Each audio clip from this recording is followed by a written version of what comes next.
Rocking Chair Session.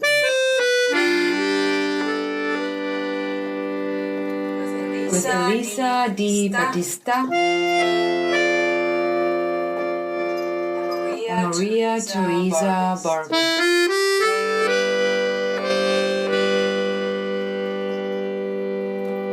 Hello everyone. Hi everyone, and welcome to RCS Rocking Chair Sessions for volume number 19 with our special guest, Pioneer Winner. Pioneer, thank you for coming on out. Well, thank you for having me. I'm quite excited to have you here as I believe you're our second performance artist, but who's actually predominantly a performance artist. Actually, our very first, predominantly performance. Yeah. Predominantly. Definitely our first choreographer. Yeah, and official. Yes, because I feel like we had Spirit Onakos, but she was more of a dancer.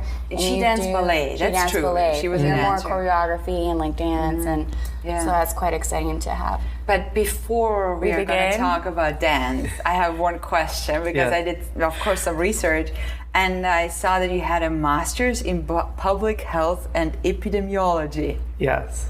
That's amazing. Yeah, I thought that that's what I wanted to do. Well, actually, I never thought that that's what I wanted to do. It was just something I was going to do while I was waiting to get into a PhD program for psychology. I wanted to do behavioral neuroscience, and I was really interested in legal psychology as well. And I graduated high school in 2006, and then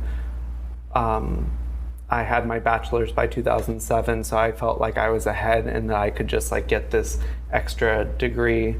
And then I ended up realizing somewhere along there that it wasn't for me. So, but I mean, I have it. It helps with perspective, and especially with writing. So. Yeah. That's amazing. I don't know if you know that because I'm not usually advertising it, but I studied psychology. You never advertise You heard about that? I talk a lot in the rocking chair sessions. You do. I know. Yeah. Well, it's art therapy meets artist session because you're a psychologist. But I'm curious to know, because we're bringing that element into these sessions. But do you ever bring in the science into what you do now with the choreography and the dance? The first ever choreography I did, it was evening length. It was called Reaching the Surface, and it was a piece where I worked with dancers in the community who either were affected by HIV/AIDS or were infected themselves with it. And I did it as sort of a project bridging public health with dance. And the clinic that I was working for was the fiscal agent for the grant I received. It was from Miami-Dade County Cultural Affairs. And I think that was sort of the first blending of the two. It was very edutainment, it was very heavy-handed, it was very much the first piece that I ever did. So I don't even reference it that much anymore, other than it just being the first time that I was able to merge dance and performance with my first master's in epidemiology. I think it's really interesting that you were able to, first of all, do that, but also how it kind of sort of seamlessly was able to correlate this expressiveness of dance through the telling the story of what it is to go through the journey of HIV. So I think thank you for sharing that with us. When did dance became an important part in your life? Was it always there, or was it? I started dancing when I was 3, but it was always just sort of a hobby that took up a lot of time and a lot of energy and a lot of my life, but I never really thought of it as any more than a hobby, even though I think it was much more than that all along. I just didn't want to recognize it as that. And I think it was after I graduated high school that I decided that I wanted to dance, because all throughout high school I was doing AP classes and dual enrollment at FIU, and sort of had my my sights set on having a PhD or an MD PhD by the time I was 23, and I just had like all these. We were just talking We're about so focused. Yeah, Wow. it was so much of a focus of being the first, being the youngest, being the best, and I don't think I've completely stopped treating elements of my life like that, but at least in that area, I realized that it wasn't as fulfilling as dance. Mm-hmm. That's pretty great. I wanted to ask, you said you're the youngest of how many, may I ask? Like, how big was your family? Were you like, oh, he just dances out of fun? Did anybody like support you? Could you talk about that? I was the only child. Okay. Still am. By youngest, I meant like I was always trying to be like the youngest to receive an award, or the youngest to get into a summer program, or I was always sort of measuring my success based upon whether or not I was the first. And I think that might have just been like some sort of, I don't know, psychoanalytic, the psychologist here, that, that's kind of like what my name means. So I think from a very early age, that was sort of hammered into Pioneer. me. Yeah. So for a long time, that's how I measured success, was whether or not I was the first one to do it. But my dad and mom both were in health. My mom tap danced as like a hobby before Zumba and other fitness dances became popular. Are you doing that, Zumba? Yes, I do Zumba. Now it's out there. But I have friends that tap dance as well, and it's also a different form of, expression and like exerting out energy. Yeah, and it's great for the mind too. And that's how I got started dancing, was that my mom would go to take dance classes in the evening, and I would go with my dad to the bar and sit with him like on the pool table and watch him play pool and eat French fries. And then we'd go pick up my mom like in an hour and a half or 2 hours when her class was over. And then eventually I just was so curious that I wanted to start, so I got enrolled in like baby ballet and baby tap at like 3.5, 4 years old. That's really young, right? Yeah. That's like, even for ballet, that's really, really young. Yeah. I honestly don't know how much good it does people to start that early anyway. But I did, and so it's always been a part of my life.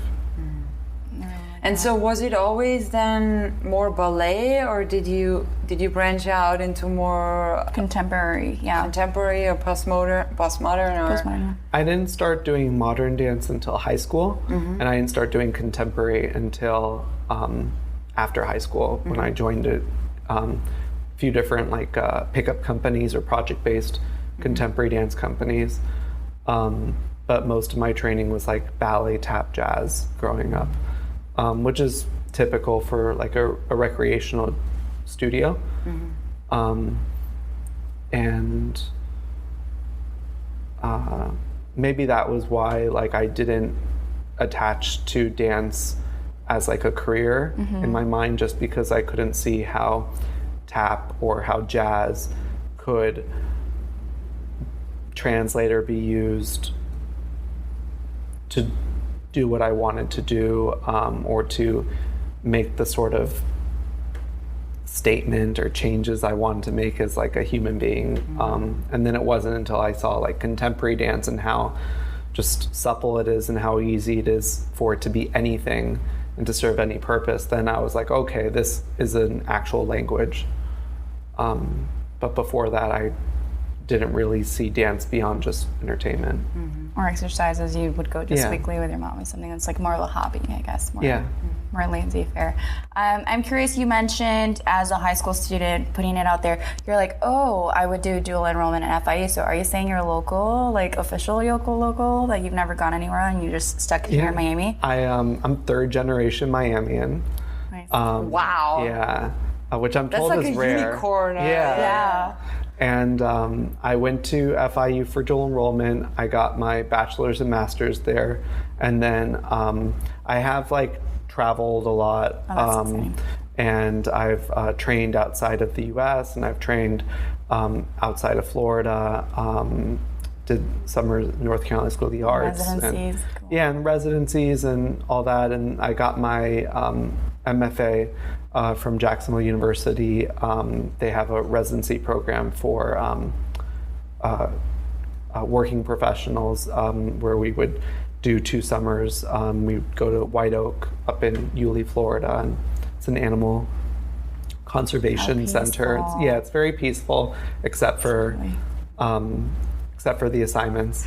So weird juxtaposition. That's why the surroundings are peaceful, to like offset the what intensity were the of the assignments program. like? Yeah, it's MFA work, you know. So it was stressful, and it was intense, and it was very condensed down to 6 weeks per summer, and then you also had coursework during the year. So it was a 2-year program. That was a choreography program. Yeah, and I finished that in 2016. Well, congratulations. Yeah, thank you. So it's been a year since I finished that, and I started in 2014. I just felt like I needed to have a degree in dance because here I was working in dance, not working in psychology, not working in public health, yet those were the 2 degrees I had, and it took a lot of explaining to people. So it's a lot easier now just when they want to know what my formal education is. It's like I have an MFA, and it's terminal. So it's validation, yeah. So you were basically working as a choreographer all this time, and then you went to school for choreography. How was that for you? Like, did it feel like you got something out of it, or was it really just getting the stamp? I definitely got a lot out of it. I definitely have become better at editing my own self and being impartial and being able to really question whether or not what I'm doing is serving whatever the task or the problem statement is of the choreography or the work. And gave me a lot of tools, and in addition to like the network that I was brought into of other artists internationally, it was also an opportunity to be mentored by other artists, because I didn't have a lot of that, still don't have a lot of that here in Miami, as far as choreographers that I can really confide in, because it's such a small community that it's hard to lean on anyone else and to be vulnerable in that way. So that's what the program helped me be. It helped me be a student again, so I could make mistakes, because I'd been self-producing since 2010, 2011, and it was a lot of pressure always on your shoulders, I imagine, too, right? If you're producing something, usually you have other people involved as well as dancers, or... Yeah, and I always paid the dancers, too. So I was always like this boss, and it was nice to be able to work with dancers over the summer, that there was no exchange of money. We were just sort of helping each other out, getting each other's coursework done, and just working together collegiately rather than some sort of you're doing this because I'm doing that. Yeah, more like a peer thing. Yeah. Like the peers. Yeah, and that's nice, and that's what the MFA gave me.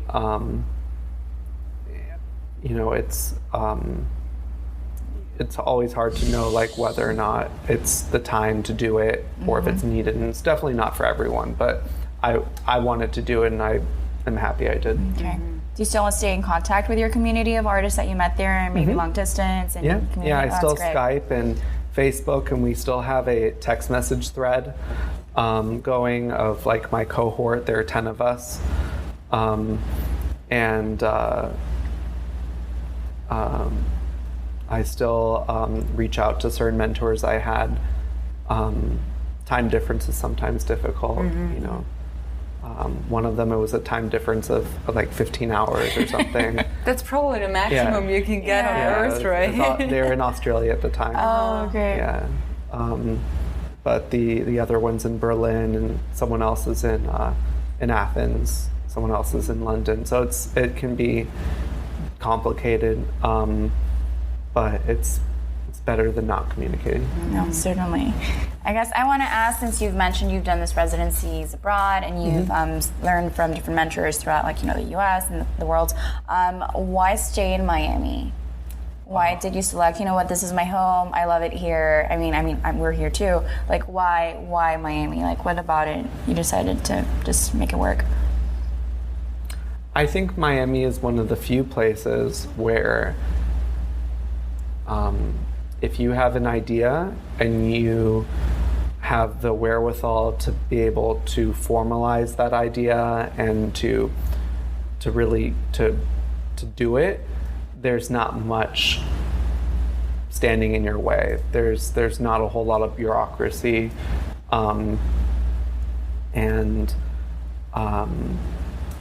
there's just like the spirit of, like, if it doesn't exist and you want it to exist, then you need to make it yourself. And I feel like there are other communities out there where that isn't the case, where either it's already been made and it's just you're rehashing the same thing, or if you want to make it, you need to ask permission from someone else. And I've never been very good with asking permission because you shouldn't have to for creative pursuits, I think, especially when a good idea is a good idea. So that's one of the reasons why I love Miami and why I'm still here. I can't think of many places in the world where it's just such an international city. I do have like roots here, and I know the city really well, and I understand it. And but there are other places that I've thought about. Would I be happy living there also? Totally. But I don't know if I could ever completely leave Miami. It would always have to be using Miami as a base and then maybe spending a few months somewhere else just to get some perspective. But I think right now is just such an interesting time for Miami that it would be silly to leave at this point. Like, I feel like we're just about to hit another like cultural sprint. Yeah, another cultural renaissance. I feel like we're on the cusp of something too. Like, there's something really special about this time, this moment right now, that it's quite incredible to be in the city. You mentioned if there's something missing in the city or an idea creatively to make it. Can you discuss with us a little bit, tell us about Pioneer Winter Collective, like the collective you've created and how that came about?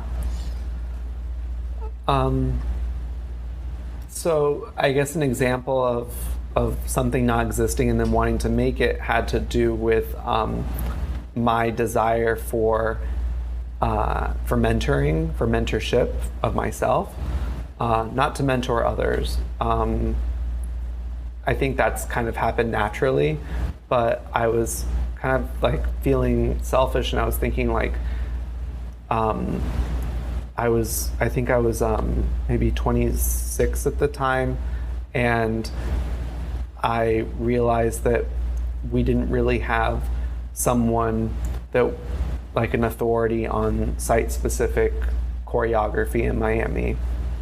So I proposed an idea to the Knight Foundation, and we were awarded a challenge grant, and that became Grass Stains. Congrats. Yeah. Things. Yeah, we just finished the in December was the first year of it happening. Cycle, cool. Yeah, so that was actually in one of the Jenny Larson's performance. Yeah. That was amazing. There was such a, like, there were 4 different performances in 4 different, for our listeners also, in 4 different very Miami spaces, right? That I really didn't know so much about. One was the Kampong. The Kampong, yeah. Kampong, amazing place. And then Jenny Larson was at the FIU Nature Preserve just before Also it was quite split beautiful. in half, and like, half was gone. Yeah. And then there was, one was at the beach, right? Surfside Beach, yeah. And then the 4th one was? The Ceiba tree off of Calle Ocho on 12th. Yeah. Right. Yeah. That was New Yorker Marcus's piece. And they're actually 7 artists that participated in his residency, his week-long residency in Miami, and it culminated with a talk and panel at Spinello Projects. And then 4 of the 7 ended up making a work. So we're going to follow a similar model this year. And application opens September 4th and it'll close November 17th. And then, so it's that's like something that's in process, upcoming. And that'll be available on your website to sign on? Yeah. The Grassstains has its own project page on pioneerwinter.com's. Yeah, it's like pioneerwinter.com/grass-stains. And the application will be there as well. So that's an example of, like, it wasn't just giving money. We gave $5,000 to each choreographer to create something, but they also received mentoring and other admin support. And I'm hoping we're talking about this year. We might even bring down the mentor twice. So he'll come down for the residency before they've started creating, and then he'll come down again for a shorter stay halfway through the creative process in order to give feedback, rather than relying on recorded footage, which is what they had to do this time if they wanted feedback from him. More difficult than being in person. Yeah. And so that's an example of something that didn't exist, money plus mentoring, in Miami for something as specific as site work. And the collective formed because I was dancing on Miami Beach for some gala, and they wanted to know what to call me. So I had like just a few minutes to come up with a dance company name. And I didn't like the sound of Pioneer Winter Dance Company because I was never absolutely sure that all I'd ever be presenting is dance. So I'm glad I didn't do that, because a lot of the work I do is interdisciplinary. And a lot of the dancing isn't traditional dancing. It's not codified, it's not ballet, it's not modern dance. And also I like the idea of collective being that even though I am like the director of it, I really rely on my collaborating performers to make the work special. A lot of the work is biographic or autobiographic, so I look for performers that can be vulnerable and honest. I'm attracted to different body types and personalities, and that because of that, it has pushed me into also working in the area of like physically integrated dance, dancers with and without disability. But it was never just because I was interested in a dancer that happens to be in a wheelchair. It's more so that I'm interested in that person, and then they're in the wheelchair, and because of that, I need to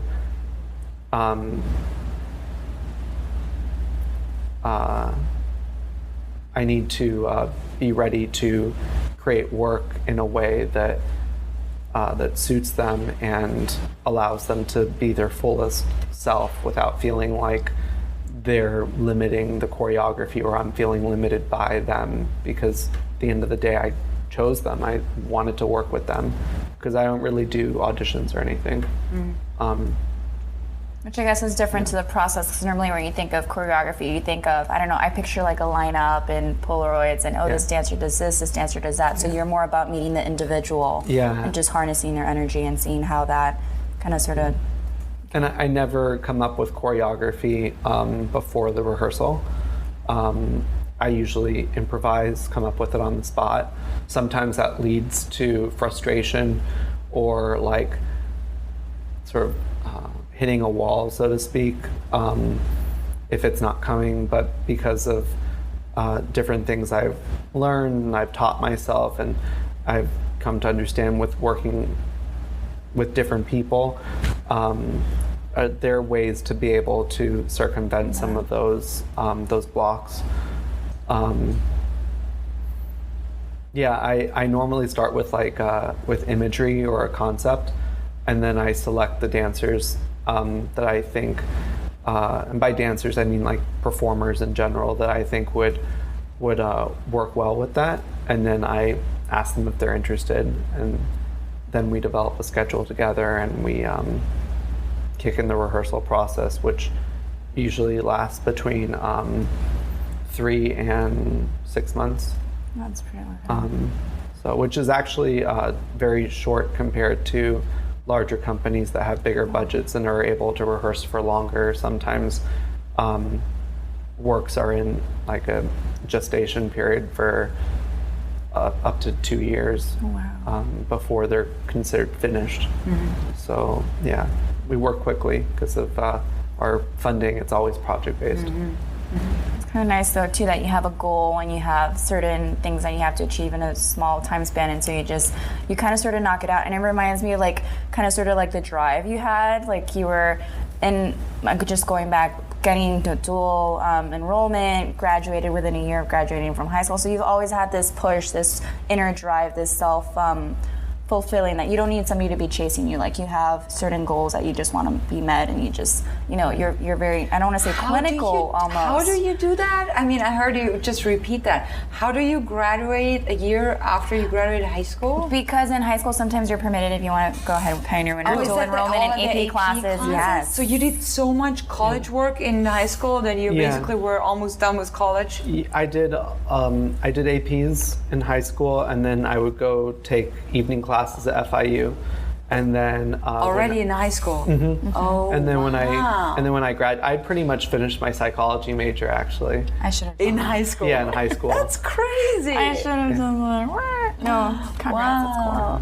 That's And then in college, once I was like full time in college, I did 25 credits one semester and then 27 the next, because I just really wanted to be done with all Everything. that noise and just focus on what I thought would be what I would really love. And then I realized that it was not it. It was not it either. So I almost feel like maybe my being like a self-starter and like pushing myself to a little harder just to get things done, to get things started, to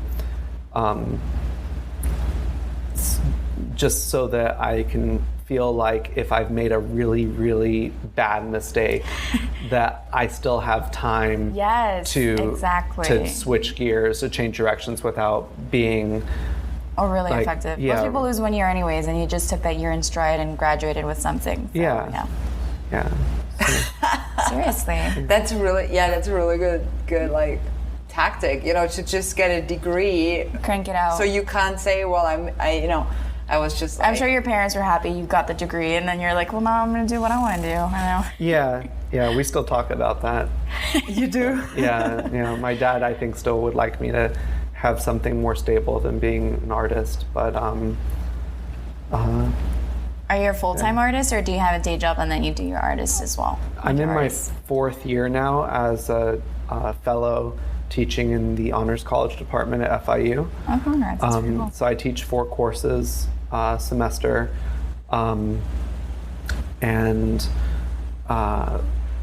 so that removes a lot of the financial stress. Yeah, it's stability. Yeah, and it makes it okay that most of my grant money goes towards the artists I'm collaborating with rather than myself.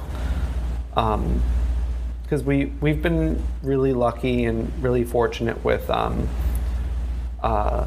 the money that we've been able to bring in, but it's still not enough to be able to sustain a full-time director plus staff and performers.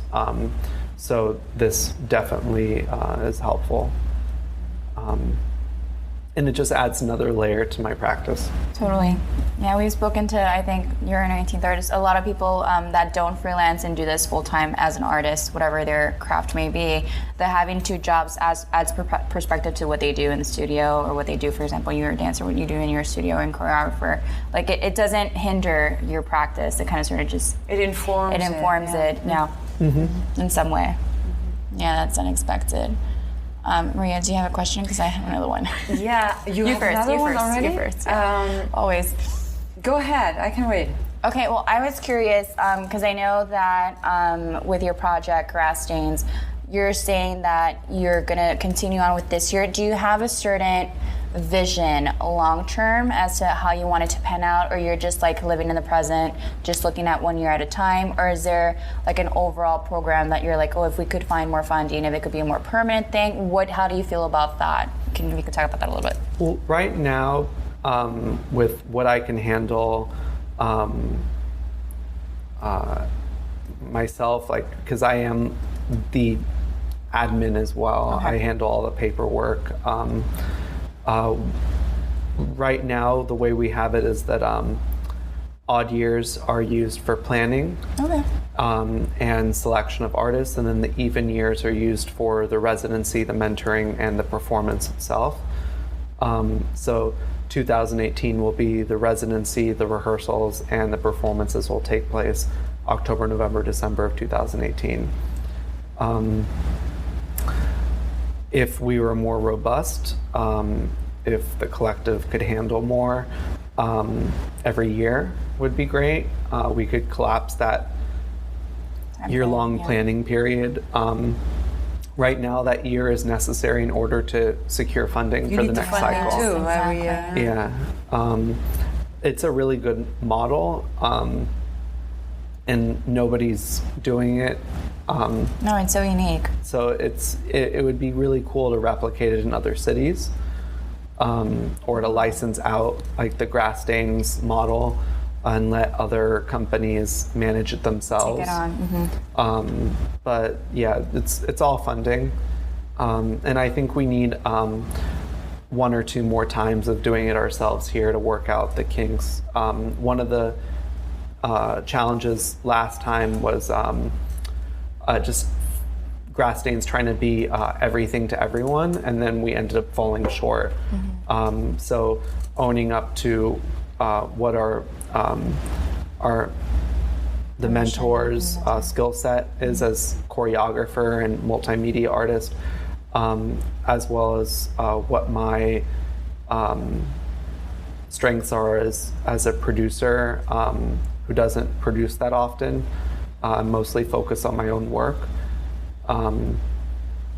And also time. I think we made it too long a period. I think the rehearsal process was like 9 months. Wow. And nobody really used all those 9 months. So this time we've collapsed the rehearsal period down to 4 months. That's a bit better. And I think that's enough time, and from start to finish, all those 4 months will be used, rather than not using it and then rushing towards the end, or stretching it out so much that like interest is lost in the project. Because I mean, I know how I am, and yeah, if I stretch something out too long, then it might not happen. Life gets in the way. Yeah. Hey, Maria, your question. I was actually also really interested about your film project. And I still don't know what it really means, Gimp and Gait. Gait, do I say that right? Yeah. Gait, yeah. A Gimp, I imagine, is a bad word for a person that has disabilities, right? And Gait? Gait has to do with the manner that someone walks. Oh, okay. Yeah. So it started off as a live performance. It was actually commissioned by Karen Peterson's company, Karen Peterson Dancers. They're a physically integrated company. That's like their mission, and they've been operating for 25 years. Oh, that's great. Here in Miami? Here in Miami. Oh, wow. And the dancer that I worked with, Marjorie Burnett, she was 49 at the time that we started to work together. She just turned 51. And she's one of the founding members of Karen's company. Oh, neat. So when Karen commissioned me, it was to create a duet for myself and Marjorie. And so it started off as a live work, and it was to be performed at the Miami-Dade County Auditorium. And with the dance, the way we developed it, there wasn't a whole lot of moving around the stage. We took up a very small area, which is great for performance because we won't be affected by small stages or small spaces. We could perform it full out in a room half the size. Meaning a very small studio for those of you that can't see the space. Yeah. Yeah, very small, and my studio is bigger than the last one. It is bigger than the last one. Well, that's like you always said half of your studio. Yeah, your studio is twice as big even now. in my last studio. Yeah. And so what I did, in order to close up the space, because Miami-Dade Auditorium is like cavernous, super high ceilings, and just where you're going to get consumed by the Engulfed space completely. Yeah. So I borrowed these mirrors from the Adrian Arch Center that are mylar mirrors. So they're reflective. They're like a mirror, except they won't shatter. Because they're basically it's fabric or plastic. I'm not sure what mylar material is really. Got like of elements like. You probably know it, yeah. I love mylar. And they're on casters, and we set them up in a V formation so that we would enter through the V and go downstage towards the audience. So the very first thing that the audience sees is Marjorie, who is normally most often seen in her power wheelchair, but she never uses her chair in this dance. I actually act as her surrogate, and I'm supporting her, and she's also using her own legs to walk. So the first thing the audience sees is 3 Marjories walking towards her because of the way the mirrors are reflected. Oh. So gait is also like a sort of a play of like that threshold that we're coming through in the beginning. It was a really powerful moment, especially locally when it's performed, especially those first 2 nights that we did it in 2016, because there were audience members that have known Marjorie for 25 years and have never seen her in that context. So, and of course, the first movement we do is flipping the audience off.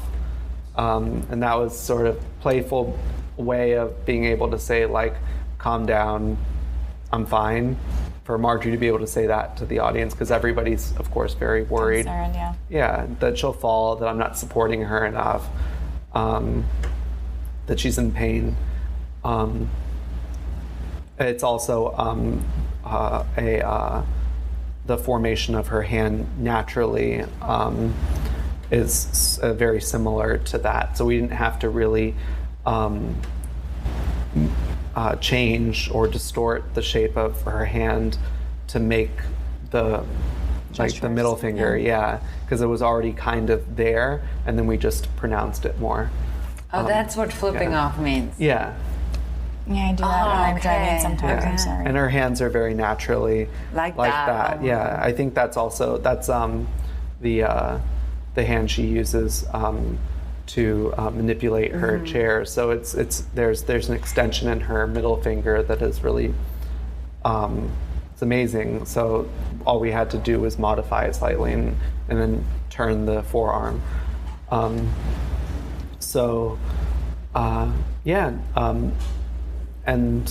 you developed the dance film, basically out of this performance. Yes, because it is very expensive to tour, expensive to take time off from everyday life, expensive to travel and lodging, and every time a piece gets performed, the performer should be paid. Marjorie's chair is difficult to travel with. The cost of since it's such a heavy chair, I believe transportation and everything. Yeah, it's easily over 400 pounds. Oh, that's pretty heavy. So that was kind of like where the motivation where it came out of, that you were not able to perform as widely, like how do you say that, like in as many venues as you wanted to, or as also efficiency. I feel like film will last forever. You want to record and kind of sort of make it more permanent regardless, and just have that to for your records. So we shortened it. It's a 5-minute short film rather than a 15-minute live work, and it's gone into festivals. It's going to make its UK premiere in November. It's been in North Carolina and Chicago, California, San Francisco also, right? San Francisco, LA, Jacksonville, Miami, of course, New York, Toronto, Oregon. It'll be in Colorado in September. It was in Durham, North Carolina for American Dance Festival, and it'll be at Appalachian State University for a satellite program that they do. It's been in Spain, Valencia, and it'll be in the International Leeds Festival in the UK in November. So it's been like wildfire now since it is in film. It's been to 12 different festivals. Were you able to go to any of the festivals? There were two. Like a Q&A or? Yeah, there are two festivals that offered to give me a stipend as well as fly me over there, and that was Cucaloris, which I'd been to before. In Wilmington, North Carolina, and the other one was the Chicago Feminist Film Festival. And their laurel is amazing because it's rather than the typical wreath on either side, they're fallopian tubes. Oh, that's awesome! I love it. Yeah, but they give you the option, like whichever. You can have the regular one or the so of course I chose the unique one. Oh my God, that's the one that's up on the website. So that was pretty great. Yeah. How do you like this whole film world? Because I have experienced it a little bit last year with a couple of film festivals that I went to. I was wondering, because from being a performer to being like at a film festival, like it's such a different world in a way, right? How was that for you?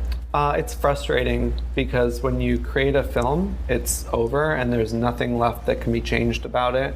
So every time you watch it, of course, you pick it apart. With performance, I feel like I always have control over it. It's always changing. It's a living work. And I feel that power even more when I'm performing it myself, because when I'm watching dancers that I've collaborated with and they're performing my choreography and the choreography we've built together, I do have to give up a certain amount of control. And that can be frustrating, but when I'm dancing with them on stage, I know that in the moment I can manipulate things around us to affect them, and that allows me to control it even after, even live. And I've done that in the past where like I can tell that something's not quite happening. I'll push it a little bit harder, which it might not have happened if I hadn't been the one to push it or to instigate some situation occurring on stage for one of the performers to break down or to get angry or to an outburst of energy. Like you have to it's pushing buttons even during the performance, and you don't have that freedom in film. You can always go back to the editing, but in the moment of performance, it's no longer living. It really the closest thing you have is audience reactions, and those are always going to be different. Yeah. it's so funny because being a performer, I feel like being on stage, and there is like the magic happening, also with your energy of the audience, and being at a film festival and watching your film on screen is almost like torture. Like it's almost like you're like sitting there, and it's just like I understand actors now that don't want to see their films, because it's really hard. Like it's really hard. That's why I was interested in how you feel about that. You're completely powerless. Yeah, exactly. You're just there. But I also have to say, on the other side, as a viewer, I absolutely love the screen dance that you put together. I saw 2 nights, I believe, or already, is it already 2 years at the PAM that you showed it at the PAM? I showed it at the PAM in January of this year. So the next Screen Dance Miami Festival will take place January of 2018. It'll actually be the 5th year of the festival. And you're going to be the director again, right? Yeah, this will be my second year as director. Second year as a director, yeah. Because it is a collaboration with Europe as well, with the dance festival, or we have a partnership with Cinedance. Cinedance, yeah, which is the Screen Dance Festival of the Netherlands, and we have a really great relationship with them. I've been to Amsterdam twice through Mary Luft and Tigertail. Tigertail was the originator of the Screen Dance Miami Festival, and then it's recently transitioned over to the Miami Light Project as producer. And then as far as I guess it's I think with Pam, I think Screen Dance started its relationship with Pam in year 3. Might have been year 2. Yeah. So it's this will be the either the third or no, this will be the 4th year of it being at PAM. Miss Pam. Yeah, and so Cinedance usually has traditionally done the opening night. It's like a Thursday night with shorts that are they usually give us. But one of the things that changed when I started directing last year was I actually chose the films. Oh wow! So you became more selective. Yeah, it was more curated, especially since I'd seen them myself, and I would always take a lot of notes. And I favored shorter films rather than those like 17-minute films. I favored 3 and 5 minute films so we could see more and have more variety, and they don't drag on quite as much. Attention span, yeah. Miami audiences don't have the same attention span as the Dutch audience. Yeah. Agreed. Yeah, and I probably have the shortest attention span. So I was like, if I'm starting to drift, then let's just switch it out for another film.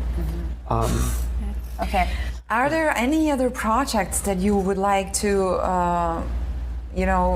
give us notice? Yeah, they could be personal or they could be through your collective. Because I know that we know the submission for Grass Stains is gonna come up in September, right? Yes. Then the Screen Dance is gonna happen in January. Yeah, but the Screen Dance application is still open. It's still open? Yes. It opened July 15th. It closes September 30th. Okay. So there's still time to apply. Even if a film hasn't been made yet, I still think that there's enough time to create one and to submit. And that's you can just go on the Miami Light Project website. The application portal is there. And then Grass Stains opens September 4th, and that closes November 17th. And we're going to try and let artists know before December. And then, let me see. I do have like a few projects in process. In process. I'm going to be starting a project called DJ Apollo, which looks at takes sort of the story of the god Apollo, and it was a ballet also that was choreographed by Balanchine about like this young, beautiful god coming into his power, that sort of like just reaching his sort of like the peak of his potential. And I used to live for a year in legal art residency or Cannonball. And it'd be very hard to sleep when Ultra would come to town. And but I was really impressed by how much money these DJs were making, and just like how much the audiences or the spectators like lauded these DJs. So the piece is called DJ Apollo because it's about this DJ whose music used to make him almost like a god, but he's kind of fallen into irrelevancy with age as well. So it looks at ageism, especially in the gay community. It's really prominent. Not even like I could just say like the entire queer community, but the gay community in particular, it's very prominent. So just looking at the idea of relevance and fall from power, and an aging vanity. And then another piece I'm looking at now, just sort of doing research on, is called Rage. And it's just, I'm interested in that moment between carefreeness and ecstasy and like fear, anger, rage, that moment right before fight or flight sets in. Very psychological. Yeah, like, and it's the 50th anniversary of the Stonewall riots is coming up, and I mean, like, that's an excellent example of folks that were just dancing and drinking and enjoying themselves, and then, an hour later, burning trash cans and fighting with police, and at what moment do you switch? And I think that there's actually more similarities and differences in those states of being. I think like the ontology of rage is very similar to the ontology of ecstasy. They're both pretty unfettered and not controllable. So I'm not sure whether DJ Apollo or the Rage piece will happen, like what order. It really has to do with like what funding is right for it, and I feel like DJ Apollo is going to be very tech heavy, and that's always very expensive. So, but yeah, that's what we have coming up. We're excited to hear about that. Yeah, we already have time for our very, very last question, but that's about it. I'm sorry. Go ahead, Maria. You asked. All right. It's kind of my turn. It's your turn. Okay. You have been sitting in a magical chair for the last 50 and so minutes, and the chair grants you 3 wishes. You can wish for anything you would like, realistic or unrealistic, and it most likely will come true because of the rocking chair. Okay.